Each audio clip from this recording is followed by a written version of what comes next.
رب پر صبح و شام ہے اللہ اللہ، کتنا پیارا نام ہے۔ الحمدللہ وکفا وسلام علی عبادہ الذین اصطفیٰ، اما بعد، اعوذ باللہ من الشیطان الرجیم، بسم اللہ الرحمن الرحیم۔ انما المؤمنون الذین اذا ذکر اللہ وجلت قلوبہم، الآیہ۔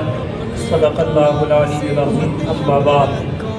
محترم عزتمند سامعین کرام، آج کی جو لفظ شاعری فضائل ذکر کے بارے میں ہے، سب سے پہلے معزز سامعین کرام، فضائل ذکر میں مولانا محمد ذکریہ رحمۃ اللہ تعالی علیہ طبرانی شریف کی حوالہ سے حضرت ابو درداء رضی اللہ تعالی عنہ سے روایت پیش کرتے ہیں۔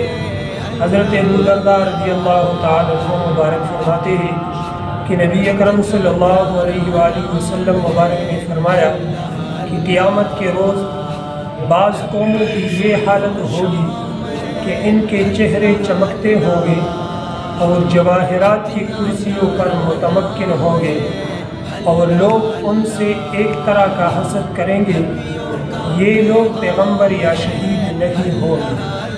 تو کسنی عرض کی یہ کون لوگ ہیں؟ تو نبی محتشم صلی اللہ علیہ وسلم نے فرمایا کہ یہ لوگ اللہ سے محبت کرنے والے ہوں گے، جو مختلف قبائل سے آ کر ایک جگہ بیٹھ کر اللہ تعالیٰ کا ذکر کیا کرتے تھے۔ حدیث نمبر 2 الترغیب والترہیب میں روایت پیش کیا ہے۔ حضرت ابو ہریرہ رضی اللہ تعالی عنہ سے روایت ہے کہ نبی اکرم صلی اللہ علیہ وآلہ وسلم کا فرمان ہے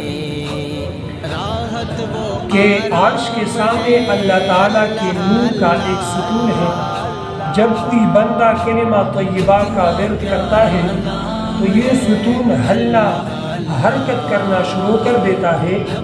اللہ تعالیٰ اس ستون کو حکم دیتا ہے کہ رک جاؤ، تو یہ ستون عرض کرتا ہے کہ کیسے رک جاؤ، ابھی تک تو کلمہ طیبہ پڑھنے والے شخص کی مغفرت نہیں ہے۔ تو اللہ تعالیٰ ارشاد فرماتا ہے میں نے اسے بخش دیا۔